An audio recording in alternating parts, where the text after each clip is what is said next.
My name is Emily Harper. I'm 31. At 6:47 p.m. on October 9th, my mother walked into my wedding reception wearing a black dress with a black veil, and my father wore a black suit with a black tie. And when my sister Lauren saw me staring, she leaned over to the table next to ours and said loud enough for 12 people to hear, "We are in mourning tonight." I was holding a champagne flute. The DJ had just announced the first dance. My husband Marcus was squeezing my hand, whispering, "Just breathe." But I couldn't breathe, because 150 guests were turning in their seats to look at my parents, who were sitting at table 7 like they'd just come from a funeral. And my mother's face was stone, and my father wouldn't even look at me. My Aunt Patricia grabbed my arm. "Emily, what on earth is going on?" I opened my mouth. Nothing came out. Because what was I supposed to say? That my parents hated me for loving someone they didn't approve of? That they'd promised me the family house if I renovated it, took $85,000 of my savings, then tried to force me to sign a document saying I'd given them the money as a gift? That my sister had been whispering poison in their ears for 2 years, and now they were here, dressed like mourners, making sure everyone knew they didn't support this marriage? Marcus stepped forward. His voice was calm, but his jaw was tight. "Mr. and Mrs. Harper, if you're uncomfortable being here, no one's forcing you to stay." My father stood. He was 6'2", and when he stood, people noticed. "Don't you dare speak to me like that in front of my family." "Your family?" Marcus's hand tightened on mine. "Emily is your family, and you're treating her wedding like a funeral." My mother's voice cut through the silence like a blade. "That's because this marriage is a mistake, and everyone here knows it." She looked directly at me. "You've always been selfish, Emily, always thinking about yourself." Before I go on, if stories about standing up for yourself mean something to you, please hit like and subscribe and tell me in the comments where you're watching from right now and what time it is there. The thing is, I wasn't always like this. I wasn't always the daughter my parents looked at with disappointment. Let me take you back 11 years, to the summer I turned 20, when my grandmother was still alive and the house on Magnolia Street still smelled like her lavender sachets and fresh baked bread. Grandma Harper was 83 that summer. She had arthritis in both hands, but she still kneaded dough every Saturday morning, and I'd sit at her kitchen table doing my veterinary tech coursework while she hummed old hymns. The house was a white colonial with black shutters built in 1924, with a wraparound porch and a garden that bloomed with roses every June. "This house will be yours someday, little rabbit," she told me one afternoon. We were sitting on the porch swing, and she was holding my hand, her fingers warm and papery. "Not Lauren's, yours. You're the one who visits. You're the one who cares." I remember the exact weight of her hand in mine, the way the porch swing creaked, the smell of jasmine from the vine growing up the trellis. "Grandma, you don't have to." "I want to," she said firmly. "Your mother will fight me on it. She thinks Lauren deserves everything because she's the pretty one, the successful one. But you have a good heart, Emily. This house should go to someone with a good heart." She died 3 months later, heart attack in her sleep. I found her when I came by for our Saturday morning baking session. She was in her bed, hands folded over the quilt she'd made me when I was 7, the one with the rabbit stitched into every square. The funeral was on a Tuesday. My mother wore black, but her eyes were dry. My father shook hands with people and accepted condolences, but I never saw him cry. Lauren stood next to them in a designer dress, checking her phone every 5 minutes.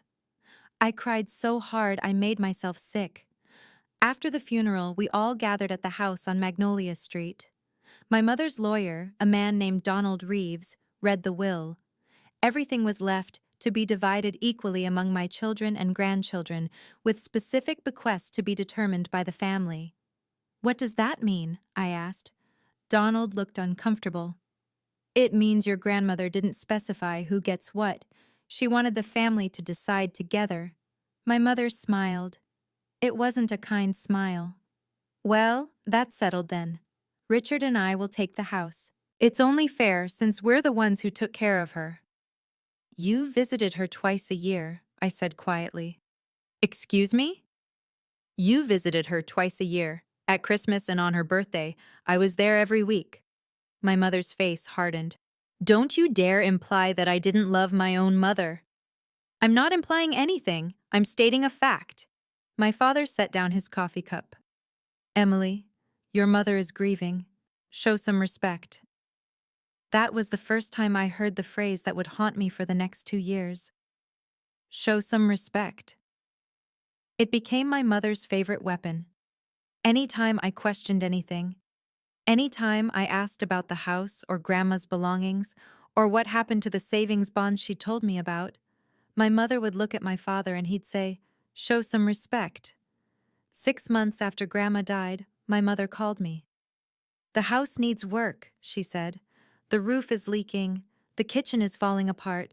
Your father and I can't afford to fix it right now. What are you going to do?" "We're thinking of selling it." My stomach dropped. "You can't sell it. Grandma loved that house." "Grandma is dead, Emily, and we can't afford to maintain a property we don't even live in." I thought about it for 3 days. Then I called her back. "What if I renovate it?" "With what money?" "I have savings. I've been working double shifts at the clinic for 6 years. I have $85,000. There was a long pause. Then my mother said, "If you renovate it, the house is yours. We'll sign it over to you when the work is done." "Do you promise?" "I promise, Emily. Put your money into the house, and it's yours." I should have gotten it in writing. God, I should have gotten it in writing. I spent the next 8 months renovating that house. I hired contractors for the roof and the foundation, but I did everything else myself. I stripped wallpaper until my fingers bled. I sanded floors on my hands and knees. I replaced every light fixture, painted every wall, planted new rose bushes in the garden where grandmas had died.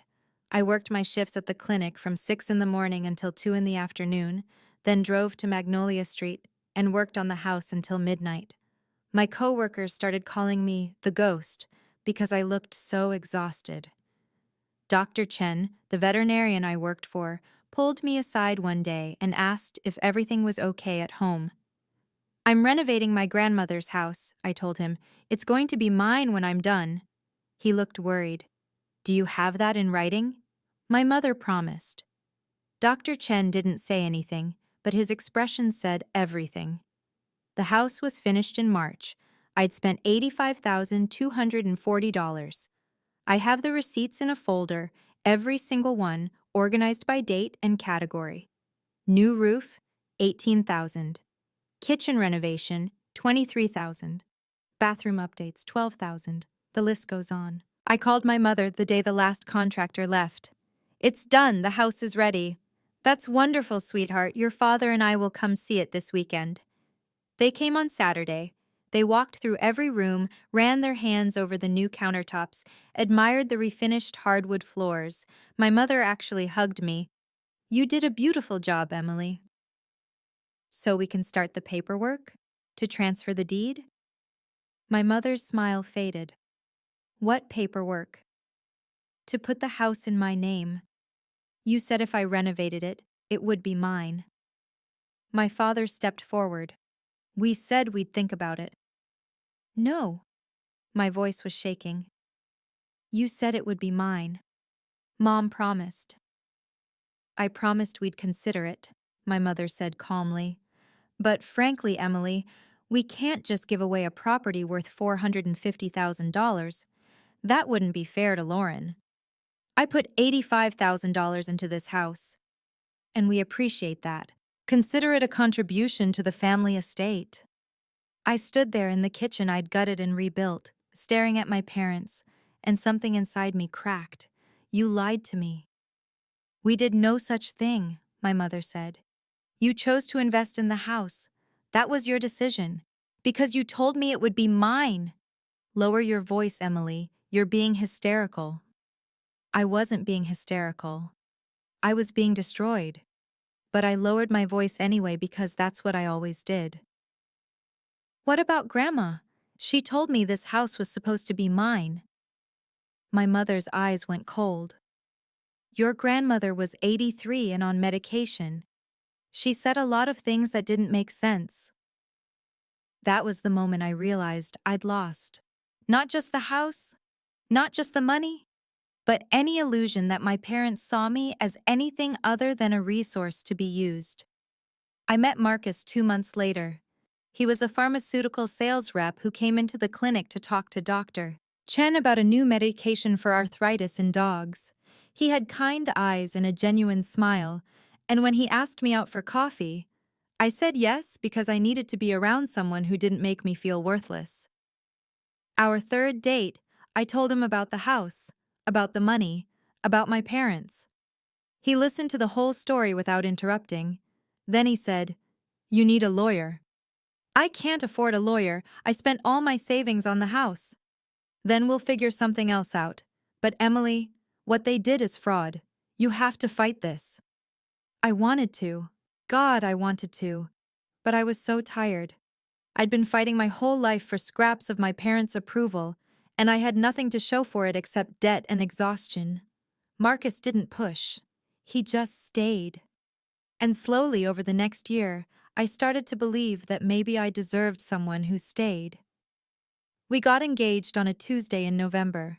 Marcus proposed in the clinic parking lot after my shift, with a ring he'd been saving for since our second date.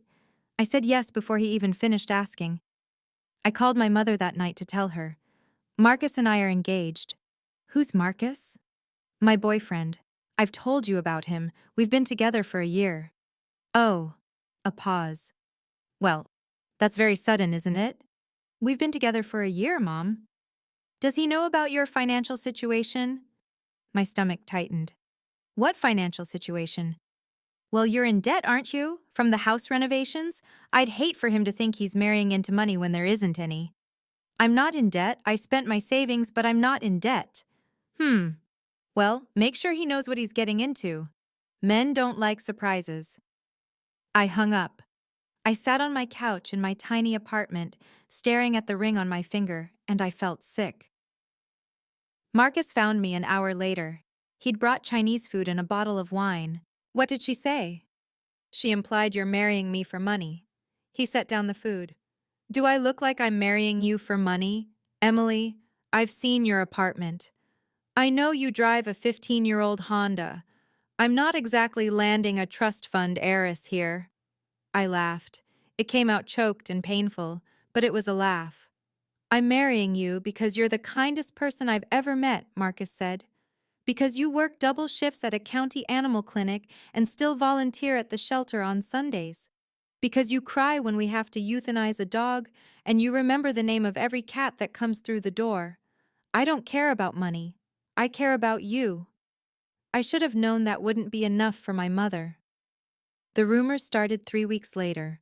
I first heard about them from Jenna, the receptionist at the clinic. She pulled me aside during my lunch break and said, "Emily, I need to tell you something, and I don't want you to shoot the messenger." My heart sank. "What?"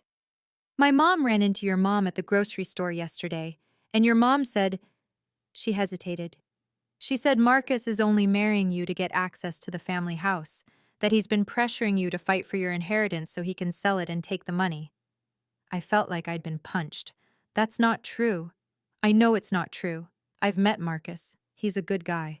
But Emily, your mom is telling everyone. My mom heard it. Mrs. Patterson from the church heard it. People are talking." I drove to my parents' house that night. I didn't call first. I just showed up and rang the doorbell at 8:47 p.m. My father answered. "Emily, this is unexpected. Why are you lying about Marcus?" He sighed. "Come inside." My mother was in the living room, watching television. She didn't look up when I walked in. "Hello, Emily.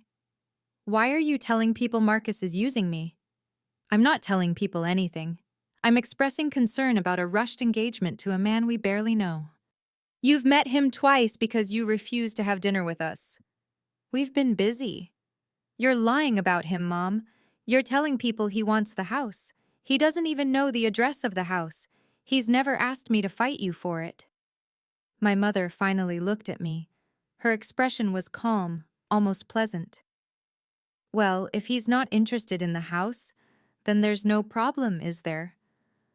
The problem is you're spreading rumors to make him look bad." I'm protecting you, Emily. Someone has to. You've always been too trusting. My father nodded. Your mother's right. You need to slow down and think about this. I've been thinking about it for a year. I love him. We're getting married. My mother stood. She was 5'4", almost a foot shorter than me, but somehow she always made me feel small.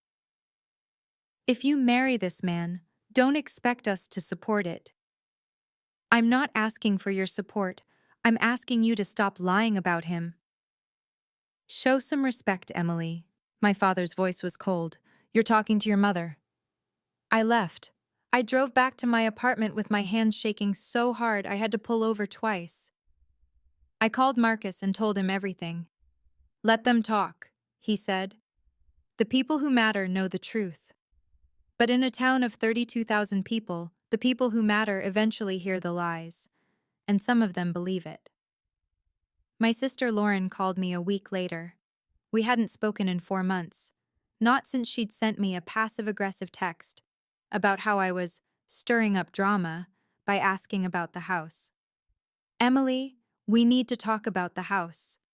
There's nothing to talk about. Mom and Dad made it very clear it's not mine. Right. Well, they're actually planning to sign it over to me. I pulled the phone away from my ear and stared at it. Then I put it back. What? They think I'm more financially stable. And since you're getting married, you'll have Marcus's income to rely on. I'm single, so I need the asset more. Lauren, I put $85,000 into that house, which was very generous. But it was your choice, Emily. No one forced you. Mom promised me the house if I renovated it. Do you have that in writing? I closed my eyes. No. Then legally, it's still Mom and Dad's property, and they can do whatever they want with it. I can't believe you're okay with this. Lauren's voice went sharp. Don't play the victim, Emily. You've always done this. You make bad financial decisions and then blame everyone else when it doesn't work out. Grow up. She hung up. I sat on my bathroom floor for 20 minutes after that call. Just sat there, staring at the tile, trying to breathe. Marcus found me there. He'd let himself in with the spare key I'd given him. He didn't say anything. He just sat down next to me and put his arm around my shoulders. They're giving the house to Lauren, I said. I know, I heard you on the phone. I don't know what to do. We get married. We build our own life. We let them keep the house and their lies, and we walk away. I don't want to walk away. I want them to admit what they did. They're never going to admit it, Emily. People like that don't admit anything. They just keep rewriting history until they're the heroes of every story.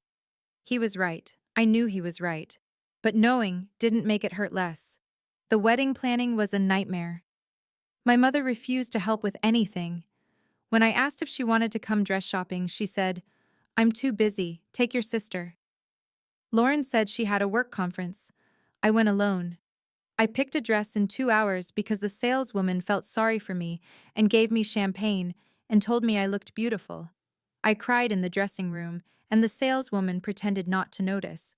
My mother did agree to one thing. She wanted to be involved in choosing the venue. It's important that the wedding reflects well on the family, she said. We met at a hotel downtown to look at their ballroom. It was huge, with crystal chandeliers and a view of the river. My mother walked around, touching the chairs, examining the linens. This will do, she said finally. It's $3,000 over our budget.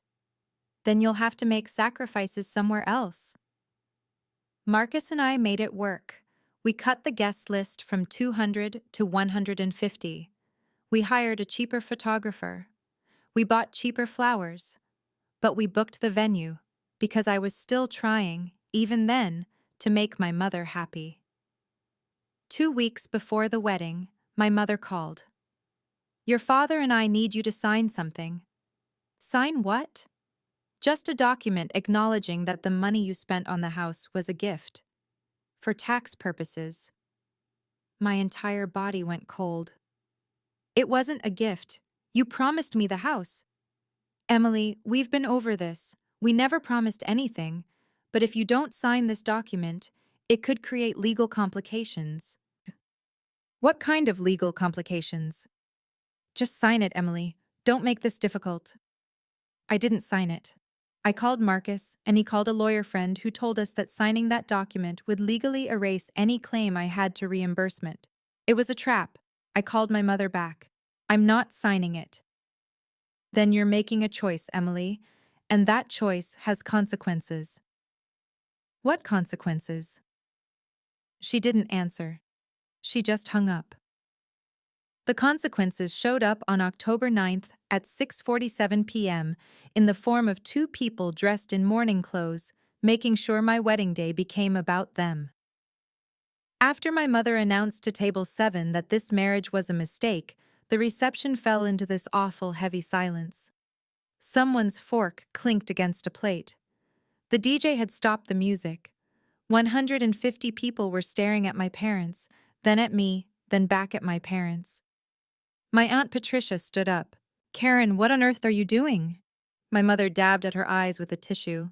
I'm grieving, Patricia. I'm grieving the daughter I used to know. Oh, for God's sake. My father held up a hand. This isn't the time or place. You're the ones who made it the time and place. Aunt Patricia's voice was shaking. You show up to your own daughter's wedding dressed like you're going to a funeral, and then you have the audacity to say, this isn't the time. Marcus squeezed my hand. His voice was low, just for me.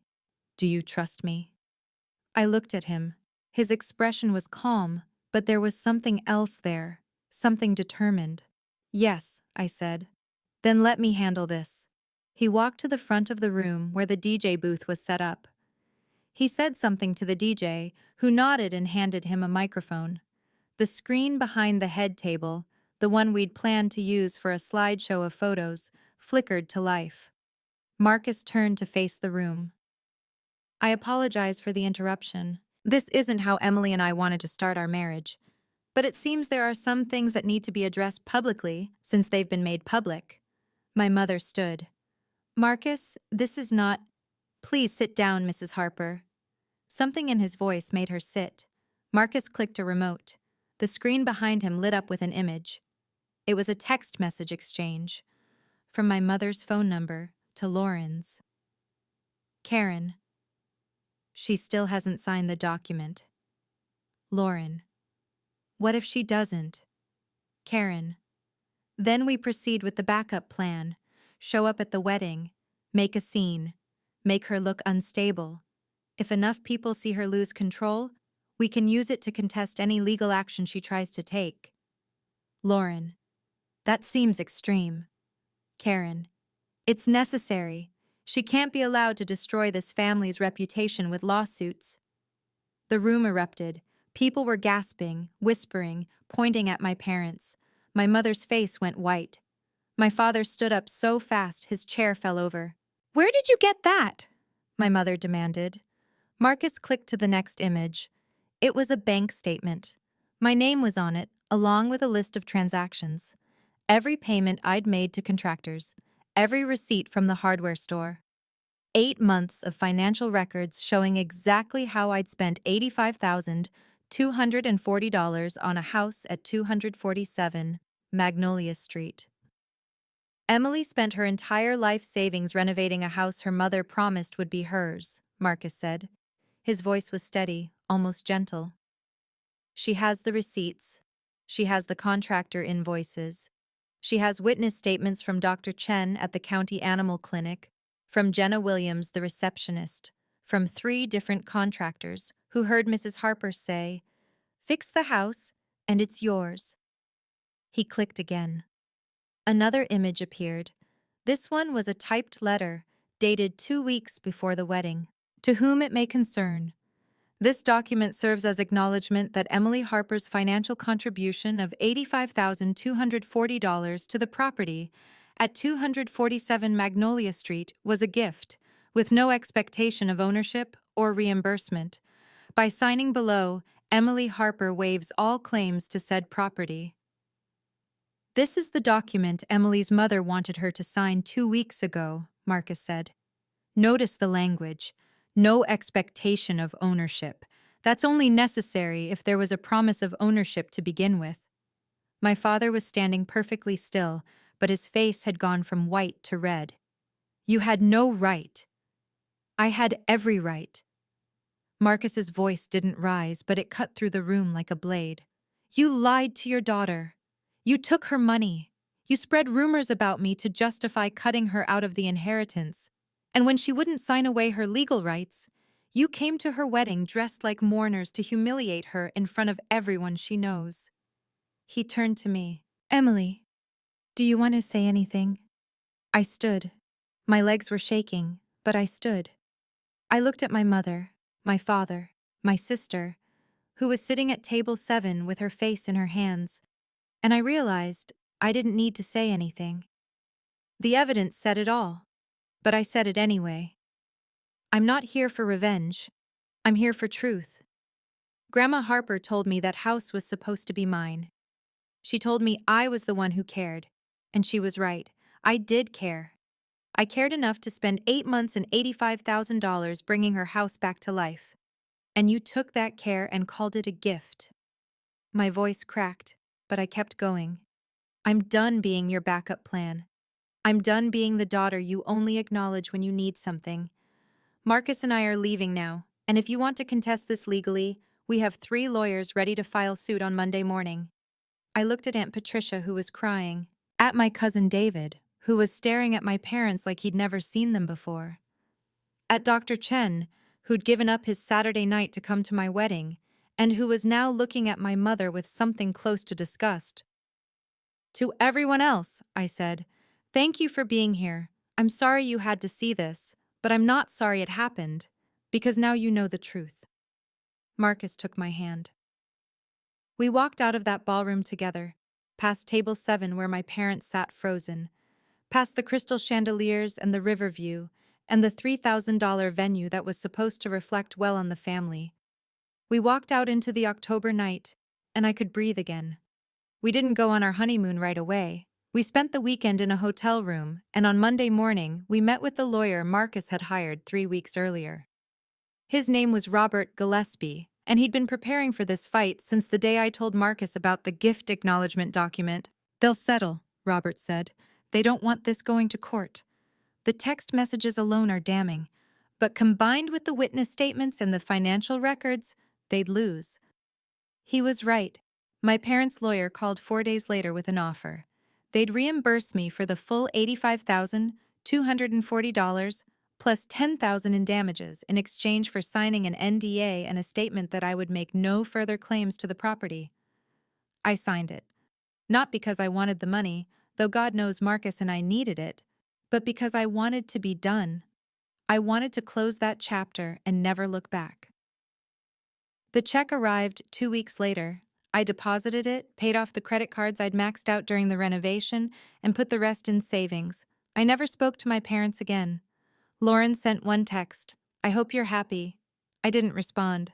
What I did do was visit Grandma's grave. Marcus drove me there on a cold Saturday in November, 1 month after the wedding. I brought the quilt she'd made me, the one with the rabbits, and I sat on the grass next to her headstone and told her everything. I fought for it, Grandma, I said. I didn't let them erase me.